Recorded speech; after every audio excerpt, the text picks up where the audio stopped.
Hello and welcome to episode 41 of MMO Weekly, presented as always by MetsmerizedOnline.com. I'm your host, Sal Manzo, along with my co-host and executive editor of MMO, Mike Mayer. Mike, how we doing, man? Mets finish off the series here against the Padres, finish the homestand 4-2 before they go out to the West Coast. Just, want to get your thoughts on this Padres series here. Yeah, I think if you went on Twitter, Mets Twitter, the last couple of days, you'd be shocked by the fact that they had a 4-2 homestand and took 2 of 3 against a really good San Diego Padres team. It's been mostly doom and gloom on Mets Twitter recently, but the reality is that the Mets finished off strong against the Padres. Had a nice homestand. I think you got to be pretty happy with 4-2. And I think there's a lot more positives than there are negatives going into what's going to be a time when no one gets any sleep for Mets fans because it's a long West Coast road trip. Yeah, and it's funny that they play San Diego at home, now they go right out to the West Coast. But yeah, no, I agree with you there. It was a solid homestand. Like I said, they finished 4-2. They're 7-6 overall with an offense that really hasn't started clicking on any cylinders for the most part, really, outside of Alonso mashing homers. They haven't really clicked. I think you saw some nice step forwards with McGill and Peterson on this homestand. Both had nice outings. In McGill's case, he had 2 between the Marlins and the Padres. But, I think the bullpen showed, outside of a couple of sniffs or whatever, spats or whatever, we're good overall. Obviously, Robertson had a really nice couple innings today. Ottavino closes it out. It's nice to see him bounce back in this homestand after going up that walk-off homer in Milwaukee. But, it's, some gritty games. Obviously, felt like the Mets had the bases loaded a ton the last couple of days and weren't able to do too much with it offensively, but did enough what they had to do. Lindor continues to play great defense. He had a homer. I believe today, along with Alonso with another homer. So, they're playing good ball for the most part. Like I said, the offense isn't clicking nearly as much as I think people probably thought to start the season. But they're doing enough to win. And, they're especially bullpen wise and pitching wise. This homestand, I think, had a big step forward. Yeah, like you said, they're 7-6, and essentially, their offense hasn't been good. And it's been even worse with runners in scoring position. Mm-hmm. They had one of the worst offenses in base. They were hitting 200 with runners in scoring position coming into today. So this is a team that doesn't hit a lot of home runs, so they need to be a team that's pretty good with runners in scoring position. So you're 7-6 to that point, and that's without offense clicking like it's gonna. Lindor he's not gonna hit 230 all year. Nimmo's probably not gonna hit 250. These guys are gonna come around, and Nimmo had a great game today. He's been walking a lot, and then had 3 hits today, which I think it brought up his average like 62 points or something. That just shows you how few at bats he had because of all the walks. But this is an offense that's going to get going more. You hope, and you also have to hope that potentially the Mets are going to make some changes, which we're going to talk about in some positions that aren't doing very well. But yeah, the pitching staff, the rotation has been up and down, and which is kind of weird because you had all the questions about the bullpen once Diaz went down, Bryce Montes-Yoko went down, Sam Coonrod went down. The bullpen was the big question, and kind of the rotation going into the year, even with the loss of Quintana, was thought to be a strong point. And now I think it's kind of flipped a little bit. The bullpen has looked really, really good with Robertson and Ottavino at the back end. And getting there, even guys like Steven Nagosic has pitched some good innings. Denier Reyes has pitched had a couple of good outings.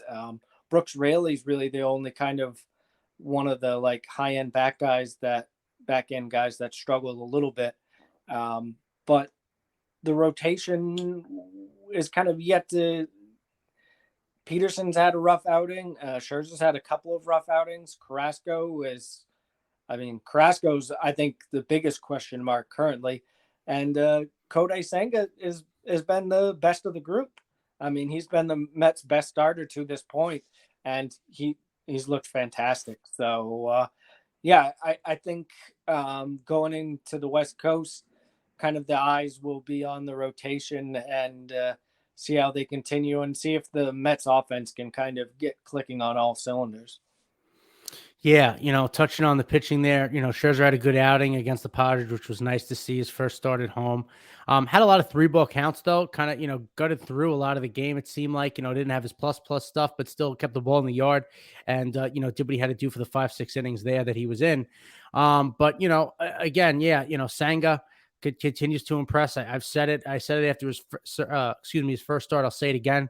I think the command will be a little up and down this year, just kind of getting used to new country, new league, new mound, ball, all that stuff. But the stuff is there. I mean, between the fastball kind of sitting at, or at times 96 to 98, that splitter, ghost fork ball, whatever you want to call it, plus pitch. It's got real changeup action on it that, he can kind of use at any time. And he's got a good breaking ball as well. So impressive there, excited for kind of what the future is going to hold for him as far as hopefully he stays healthy and all that stuff. But, we touched on it before, just McGill and Peterson. Obviously, Peterson had a bad start in Milwaukee, seemed to bounce back, have a nice start here. In a loss, unfortunately, against the Padres, pitched well yesterday, I would say. And McGill, for whatever reason, the man pitches great in April, right? Obviously, they wish he could hone that, the months outside of that, but he seems to really pitch well the first month of the season or whatever. So, happy with that there. Hopefully that kind of keeps going. And like you said, like the starting staff's been up and down. Obviously, I didn't even really mention Carrasco. You would think, hopefully it's, one or two more. I mean, probably 2 more starts until Verlander comes back that he can even replace him. I know we talked a little bit about Dylan Bundy, like what you were saying. He's still in extended spring. He's going to need a few starts in AAA to get ready himself. So he's probably a couple of weeks away still. So hopefully, Carlos can kind of figure things out between, either Verlander or any other kind of reinforcements coming. And as far as the offense goes, yeah, it's not clicking at all. Alonso's, on a torrid pace home run wise, but, outside of that, Lindor struggled to start. He had a home run today, like I mentioned, but hasn't looked too comfortable yet to start.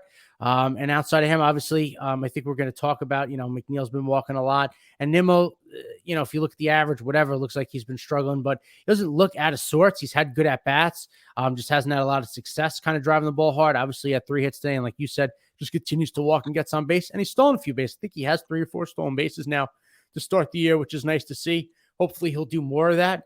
With the new rules, you'd like to see him be a guy that could utilize the speed. So, yeah, it's, not the torrid start of 2022, but I think Mets fans would take a more up and down start to start the year and then hitting all cylinders at the end of the year in September. So, I think Met fans would make that kind of trade. So as far as the offense goes, the ERAs of the 3 starters are going to face in Oakland. Game 1, 11.17. Game 2, 17.55. And game 3, 5.59. Obviously, these are small sample sizes, but I mean, there's also a reason why Oakland is 2-9 beyond just their lineup. I mean, I don't know if Mets fans have paid attention at all, or just, Oakland, no one watches Oakland. But they have one of the worst lineups in baseball.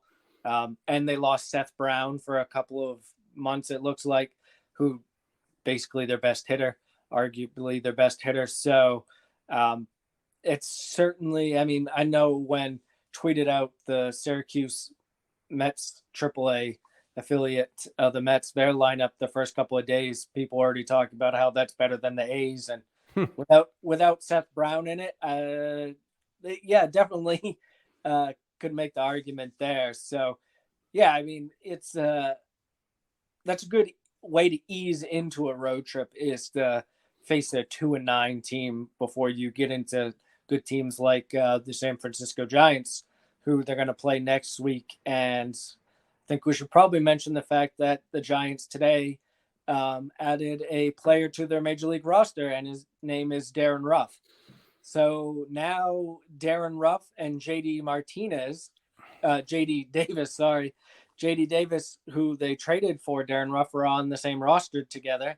And they also obviously have Michael Conforto and Wilmer Flores. So the Mets could be seeing some lineups that have at least a trio of those guys, and even maybe four of those guys all in the same lineup together. And Conforto, Flores, and Davis all actually off to pretty good starts to the year. Conforto's shown some pop. Davis is hitting pretty well, and Flores has actually started pretty well. So that'll certainly make for an interesting series in San Francisco. Because, I mean, with four of those guys and in a 4-game series, you just know it's a matter of time between one of those guys is going to get a big hit against the Mets. Mm-hmm. It's just going to happen.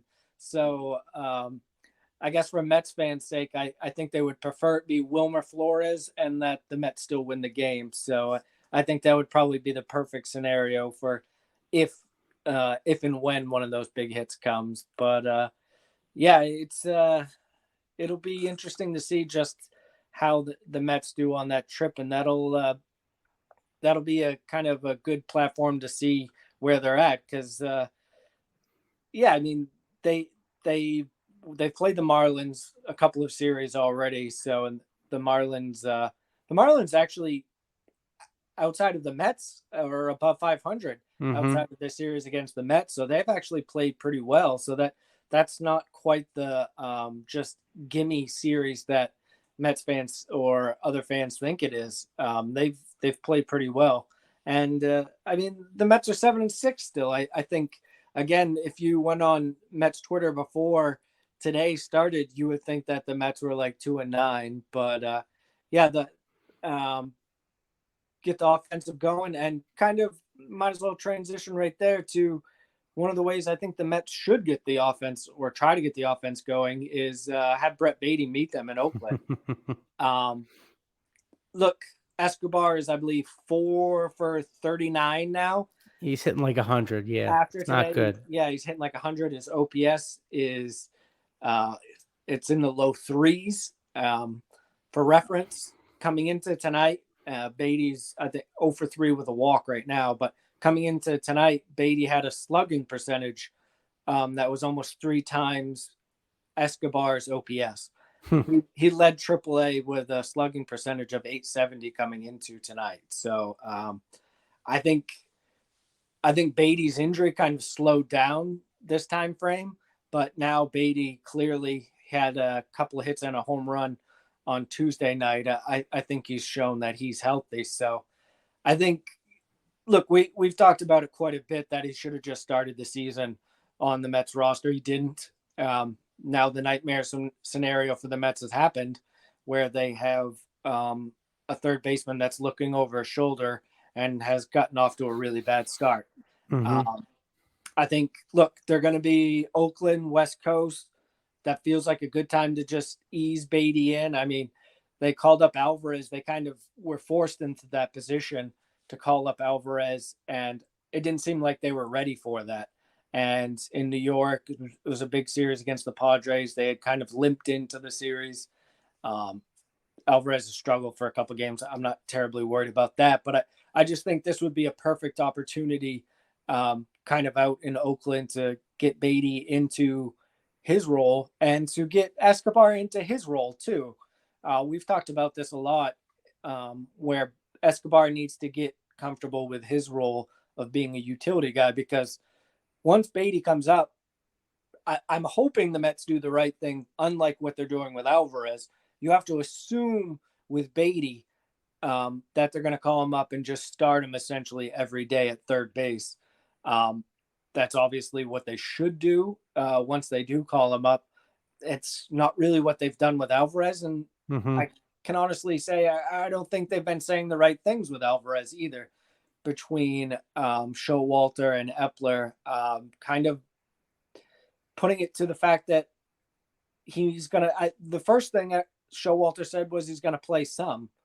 And then he made some reference to college QBs getting drafted and sitting on the bench, which didn't make a whole lot of sense because that doesn't really happen anymore. Most college QBs, especially top picks, which, I mean, in this reference, Alvarez would be, considering he's a top prospect, go right to starting. So that didn't make a ton of sense from Showalter at all.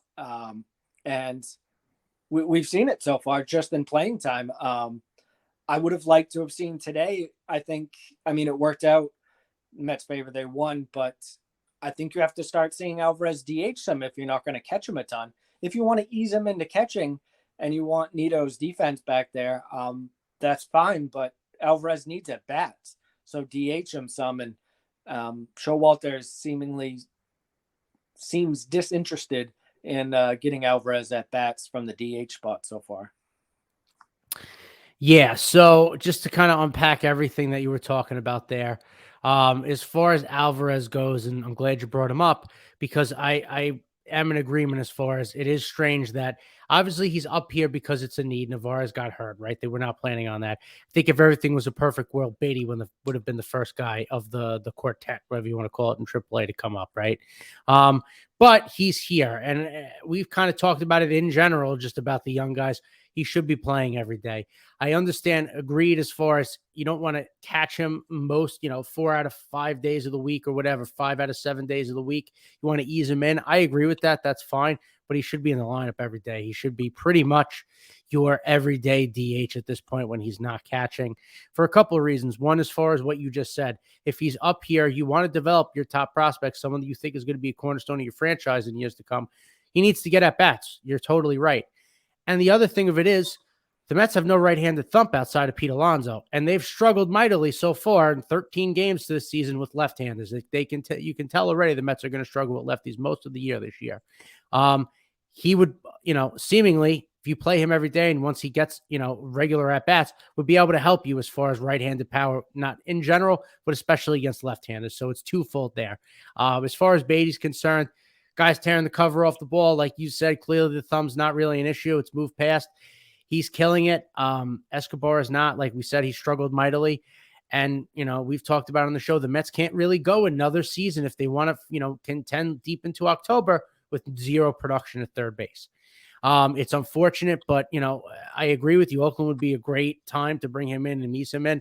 Whenever they do it, he just has to get, the third base job every day, and that's got to be that. He has to run with it. The Mets have to let him run with it. And we've talked about it, too, as far as I think it'll help Escobar not playing every day and making him a bench player. I think it'll help him with limited at-bats.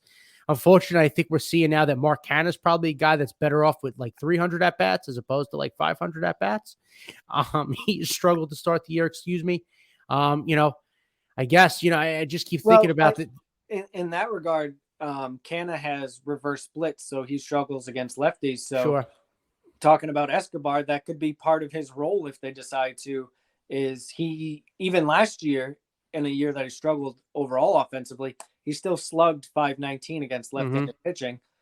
They worked him out in left field a little bit. He has some experience in left field, so that would give them another option if Canha continues to struggle and you kind of, in that position, you want, like, they've DH'd Pham some versus lefties, or you can even use Escobar as that DH against lefties and put Pham in left over Canha. So I just think Escobar to the bench gives them more options. And kind of on the other side of that, which we haven't talked about at all, is that you have to make another roster move. And for me, I think it has to be LaCastro. I don't think you have any other options really on the roster. You're certainly not going to send down a pitcher.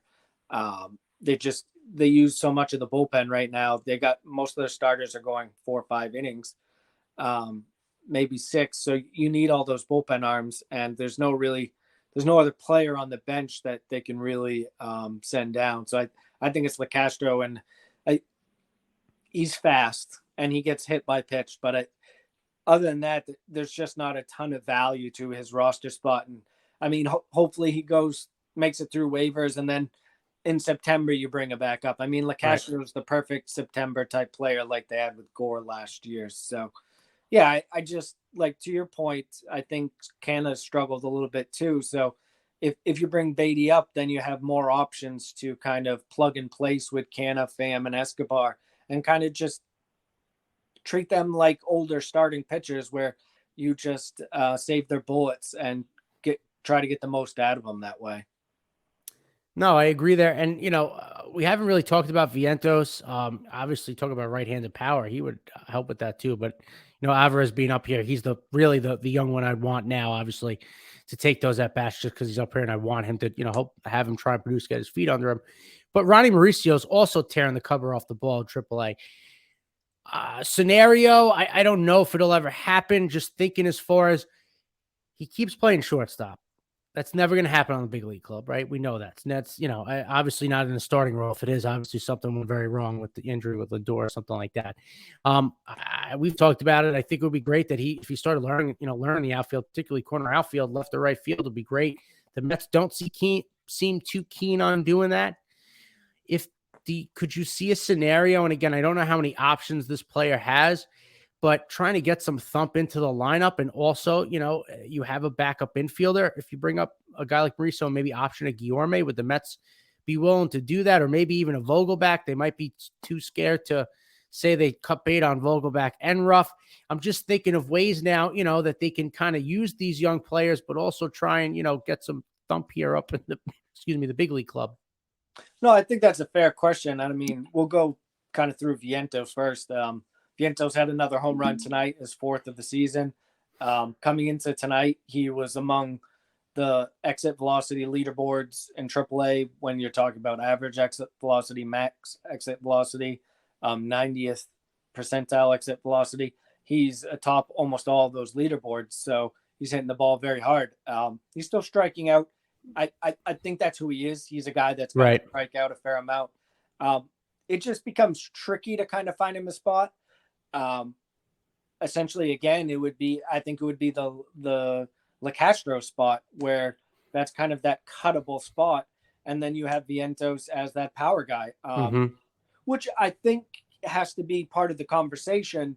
If the Mets have decided, Buck has decided that he's not going to use Alvarez as DH, and they're going to give Escobar some more run, if they've decided they're going to give him more leeway, then that's the move I would make right now, is to get Vientos up, because he gives them that power, and that's what they need. And they need someone that hits lefties. They're 2-4 against left-handed starters to start the year. So, yeah, if, like we said, in that scenario where they're not calling up Mauricio, they're not DHing Alvarez, and they're not going to call up Baty, I would call up Vientos, and I would have him DH quite a bit.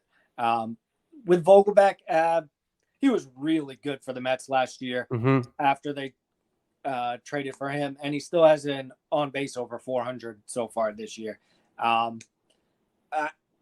Where his value gets hurt is obviously he's pretty one-dimensional in the fact that he doesn't really play defense, and he's a DH only, can't run, and he doesn't hit lefties well. But I still think the Mets like Vogelbach, and he would really have to kind of hit the tank where he's not getting on base. And he's still getting on base at a high clip, which is exactly what the Mets have him for. So, yeah, I mean, if those struggles continued, I think that's where you would start having conversations about potentially Vientos, or like Mauricio, like you mentioned, at some point. I mean, he's got 4 home runs too.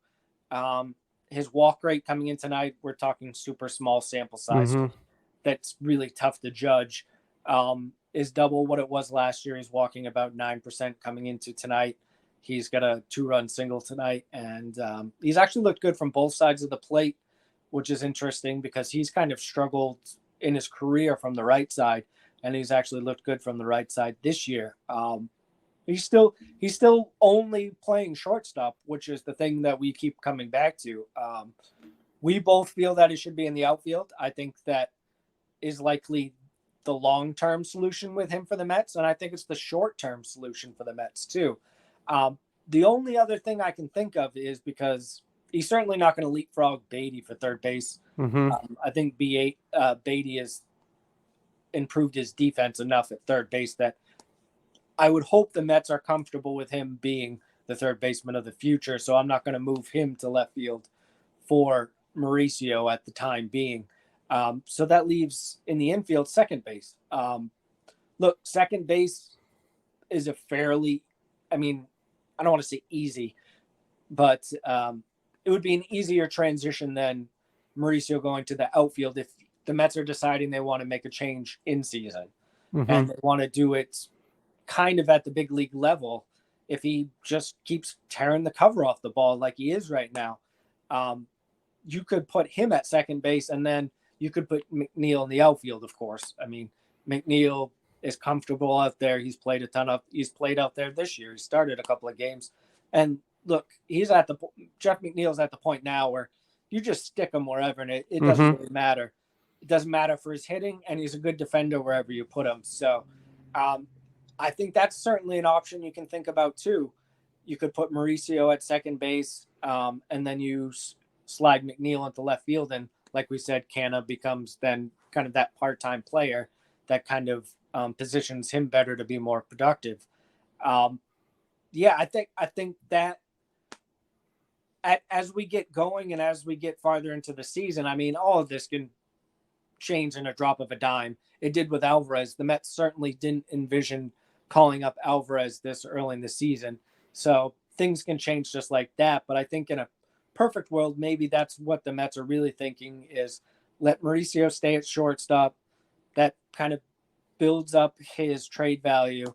But if there comes a time where you just can't keep him in the minor leagues anymore, second base, you have to think from their standpoint, and I haven't heard this from anyone in the Mets, but you'd have to think from their standpoint that might be the easiest position Sure. change that might be available to kind of shift him into the big leagues. Yeah, no, I mean that makes a lot of sense. Obviously, I like to keep McNeil at second base every day to keep him healthy. That's the thing I think of. But I agree as far as like slide him just at second base or corner outfield spot. He's a plus defender no matter where you put him, and he's going to hit. But actually, that's a nice transition because I want to talk to you a little bit also about. It seems like McNeil's walking a lot more than he ever has this year. So I just wanted to talk to you a little bit about what you're seeing and what you think of that so far. Yeah, so we kind of briefly talked about this in the WBC because he actually had a multi-walk game in the WBC. He actually had a couple of them, and it wasn't just hey, this guy's wild type of thing. It was he genuinely looked like he was taking more pitches, which is an obvious change for McNeil. This is a guy that's come out and gone after first strike more than anyone in baseball. So after today, 3 walks today, it was only the third time in his career he'd walked 3 times. And um, he last year only had 3 multi-walk games all of last year, and he already has 3 this year. He didn't get to this walk count that he has right now until like the second week of May, and that was with the season starting late last year. So, Mm-hmm. I mean, this is an obvious effort from McNeil to take more pitches, see more pitches, and it'll be interesting to see like how it continues to play out because Sure. um, he hasn't shown much power yet, and he actually hasn't hit for a great average so far. I mean, again, we're talking small sample sizes. The Mets have played 13 games, but there's definitely a change from McNeil where he's taking more pitches. And look, we thought there was going to be some sort of change in his mindset from McNeil with the shift happening and kind of adjust. He's a guy that adjusts all the time, like we talked about. He wasn't going to make it to the majors, and he had a really good offensive season, but he did it mostly as a power hitter, and that's kind of how he put his name on the map. So, and then last year, obviously, he won the batting title, and now he's walking more. So, this is just a guy that has unbelievable bat to ball skills, Mm-hmm. and just has what we're seeing now is he's able to have that same type of plate discipline. I mean, I don't want to throw the Ichiro name around casually, but you just that's the type of kind of hitter that McNeil has shown that he can be the last couple of years, is to have that type of Ichiro thing where he can pretty much kind of do what he wants at the plate. And right now he's walking more. Maybe Buck will see that and kind of move him up in the order. I think it's kind of bizarre that Buck is hitting him after whoever hits in the 5 hole some days, like batting after Matt Canna. I mean, I know, I guess he's trying to play matchups and stuff, but I think when it's Jeff McNeil, I don't want one of your best hitters hitting sixth in the lineup, I guess would be my point on that. Yeah, I mean, kind of back in the day, you can make the argument the 6 hole sitter was there's a lot of runners on base, so RBI opportunities. You can kind of say that, but now your best hitters really hit 1 through 3, right? So, I mean, obviously, you kind of your top up there with, um, with Nimmo, Lindor, Marte, but McNeil soon could hit in the top of the lineup. He could hit first or second.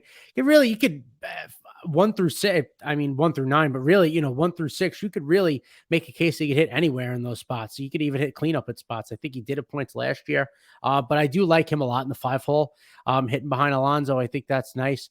I agree. It's kind of interesting to see him in the 6th hole at times. You don't really understand, but he's a guy that wherever he goes, he's going to have success in the lineup.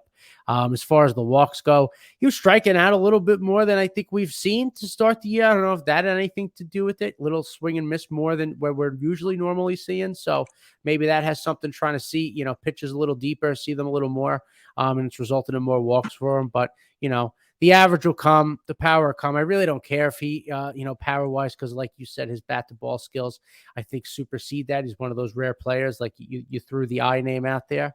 Not quite, but I hear what you're saying. So, he'll get himself going. And same thing with Nimmo. I touched on a little bit at the beginning of the show.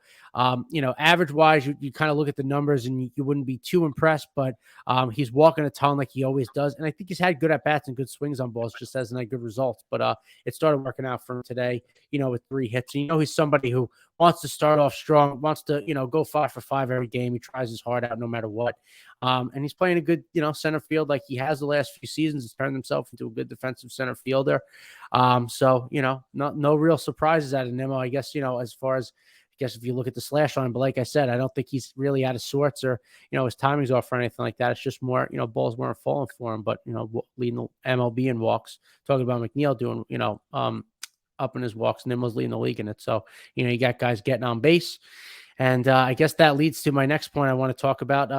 Although I was going to say drives him in, but I think feels like they're all solo home runs for Alonso. He's got 6 of them. He's on a torrid pace. Obviously, you think of the best low ball hitters in the game, Mike Trout comes to mind, but I think Alonso's got to be one of those dudes you throw up there now too, because you throw a ball down over the plate, he ain't missing. It's really impressive to see his balance at the plate. I just want to get your thoughts on his kind of his pace here on it, as far as his home runs go. Yeah, I think I think he's on pace for 74, 75 home run. Pretty good. Yeah, that's pretty good. And I think, I mean, that's a wild pace to stay at. And I guess we'll see what happens. That would certainly be fun, especially after Judge did what he did last year. If Alonso at least got into the 50s, 60s. I mean, that would certainly be an awesome thing to track. But yeah, I mean, where would they be without Alonso's power? I mean, the offense would be among the worst in baseball without his power. He's just, and it's been mostly recently too. I mean, so for him to kind of step up when they really needed someone to drive in runs, even if it was just himself, like you said, with some solo home runs. But yeah, I mean, he's been a monster so far. It's just, I mean, that's just who Pete Alonso is now, right? He's now one of 6 guys in Mets history to hit at least 150 home runs. I mean, I know the Mets haven't exactly had the Babe Ruths and the Mickey Mantles of the world. They haven't had a lot of big offensive stars, but it's still pretty impressive to see Alonso. I mean, he's only a couple away from Kingman, and he'll be right in the top 5 already. And barring a contract extension, is a cinch to shatter Darryl Strawberry's record. So, yeah, I mean, the Mets, I mean, that's why the guy is what he is. And I mentioned extension. I think, I guess at this point, I'm kind of surprised that it really didn't come to fruition. And it's not just the fact that Pete Alonso is a very good offensive player. I think he's obviously a guy that's well liked in that clubhouse. Sure. Seems to be a good leader. I mean, he's just, fans love him. He's a merchandising. I mean, easy to merchandise with the polar bear. Easy to market with the polar bear. This is just the type of guy that you want in your organization long term. And I know seemingly first baseman, there might have been some issues with how much he was asking for or potentially asking for, given that he's a first baseman, and the fact that they don't get paid to the same position as, I mean, we've seen a lot of big deals with shortstops in the last couple of years, even a couple in the outfield, and the first basemen just aren't going to see those same type of numbers per year. But yeah, I think, and I don't think maybe they work on it during the year. I certainly don't think Cohen's going to be the guy that's like, no, we're not doing that during the year. If Alonso wanted to have conversations, I certainly think they'd be open to it. And when the last time Steve Cohen talked, it didn't sound like they had any serious conversations to this point. But I mean, you would have to think that they would like to keep Alonso long term if it makes sense, just for kind of all the things that I noted, just the overall package of what Pete Alonso is to the organization. Yeah, and on top of that, he loves playing in New York. He loves the spotlight here. You can really tell that he embraces it. And kind of like Lindor, same deal now. Now he's here a couple of years, really embraces New York and being a Met. I think Alonso does the same thing, and I agree. Like it's tough, like you said. Free agent first baseman. They say the worst contract for that. 30-year-old and older first baseman, big contract. Not that he's that, and he's not there quite yet. It'll be close to it, I guess, about in next year or so when he's the free agent. But yeah, I would assume that they're still talking, and even if it's during the season, whatever, they'll be able to come to something. I don't think Cohen is going to let a guy like DeGrom and Alonso walk in the last couple of years. He doesn't seem like that kind of guy. I think they'll get something done. But just as far as his production goes, he's an elite power hitter and he's an elite run producer. As far as power hitters in the game go, it's Judge, Jordan Alvarez, and probably Pete Alonso round out that top three. In my opinion, it's probably a couple other guys you want to throw Trout, maybe Julio Rodriguez there too to round out a top five. But he's one of the premier power hitters in the game of baseball. And he doesn't do it batting 220, 230, right? He's a guy that hits 260. He'll, take what the pitcher gives him. He'll hit 30 doubles. He'll take base hits when he has to drive runners in. And I think that's something that he's evolved over his game over the last couple of years. It's made him a great overall hitter. But in general, the guy outside of the COVID season in 2020 is hitting over 40 tanks a year, averaging right around there. His defense has improved a lot. I'm not going to say he's Keith Hernandez. I don't think he ever will be. But he's certainly serviceable there, more than serviceable enough to play every day like he does. And, the bat is elite. And I think when it's all said and done, barring Mets do the right thing, keep him here for a long time, will probably be the Mets' best power hitter in their history. Like you said, they haven't had any Babe Ruths come running through or anything like that for the most part. But still, I think, when it's all said and done, he's going to be the best power hitter the franchise has ever seen. And hopefully they can capitalize on, his prime here and these guys that they have and can make a deep run at some point soon. Yeah, and I mean, I think we covered that pretty good. To kind of switch, I was just thinking about someone that we had kind of offhand mentioned, but hadn't talked about a ton, and that's David Robertson. I mean, came in today, got a big out against Juan Soto. Buck Showalter apparently heard us talking about the fact that Robertson has fared very well against lefties in his career, and those are the big spots that you need to use him in. Got Soto out. I mean, it was a little bit of a scary out, but it was an out nonetheless. And then came out and threw another scoreless inning. So he's up to 6 1/3 scoreless innings with the Mets. 0 walks to this point. I mean, he's pitched in the 7th inning, he's pitched in the 8th inning, and he's pitched in the 9th inning.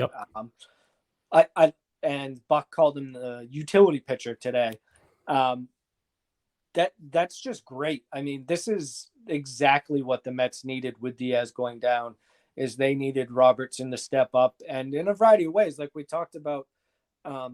Buck used Diaz kind of in this role to some degree last year, and now he's kind of with Robertson not going into the year expecting to be the closer. Right. Now he has kind of more of that flexibility to do what he can and what he sees is the best matchups with Robertson. And it certainly worked out to this point.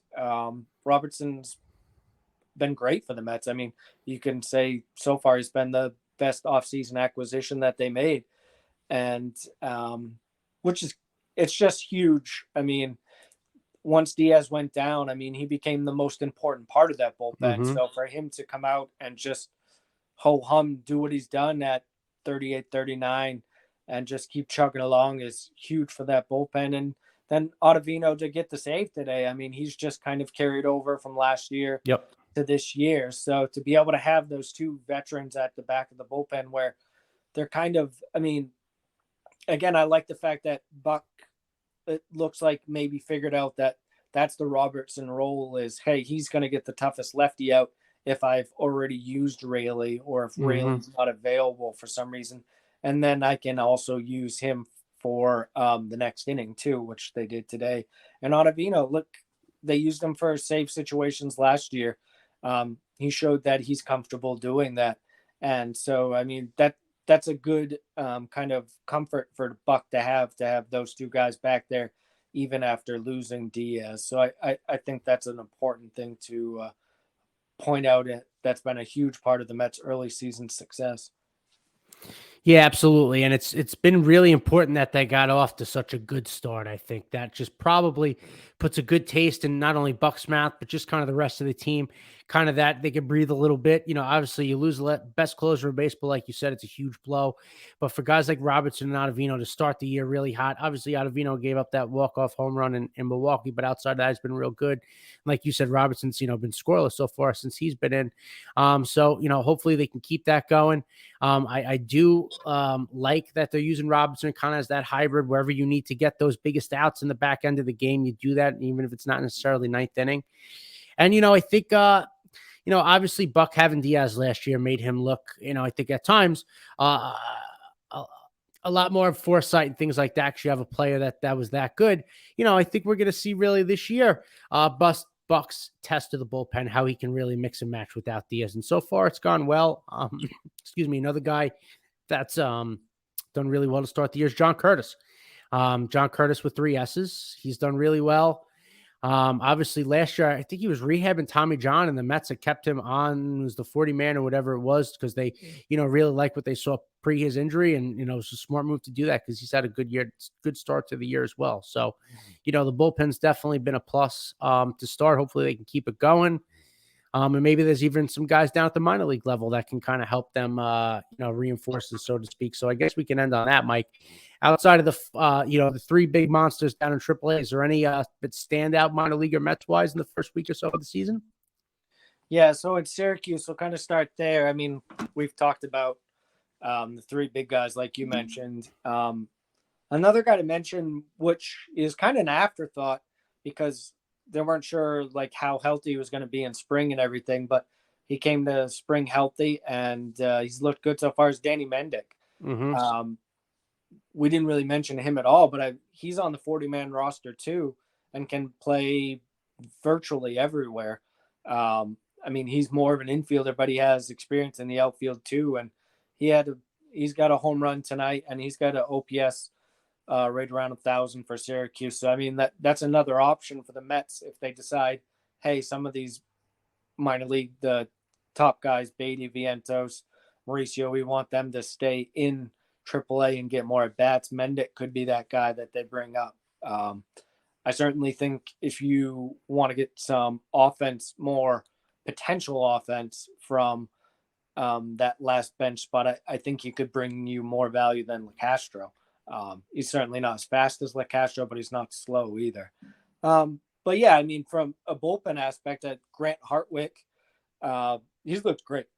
He hasn't given up a run yet. Him and Yacobonis both had good springs, and neither of them have given up a run yet. I mean, those are the 2 guys I think they would probably look to first. Edwin Uceta, who they claimed off waivers recently, made his Syracuse debut tonight.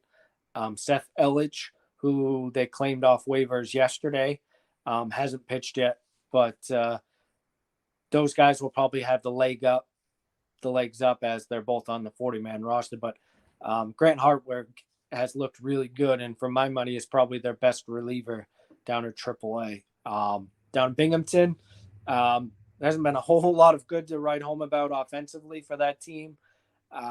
Outfielder Matt Rudick, shorter guy, he's gotten off to the best start offensively for them. I don't have him as in my top 30, but I always nice to point out guys that have hitting really well. I mean, he's hitting over 400 in 5 or 6 games, so with a couple of home runs, so that's good to see. But the name for me to watch coming into the year and even after one start is Mike Vassell, who is my number 9 prospect for the Mets.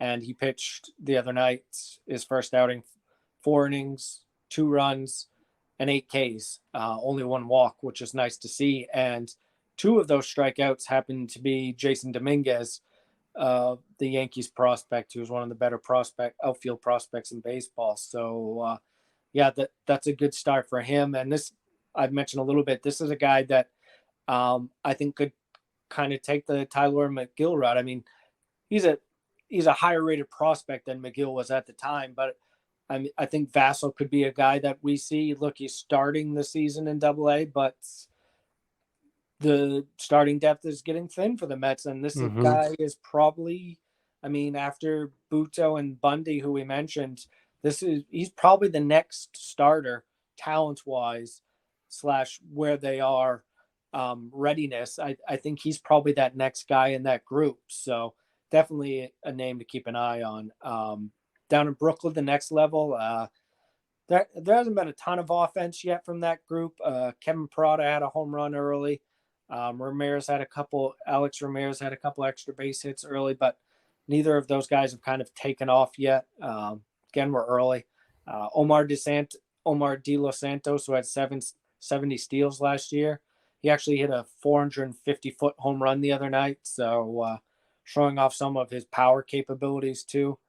And then down in St. Lucie, again, it's early, and St. Lucie hasn't played very well.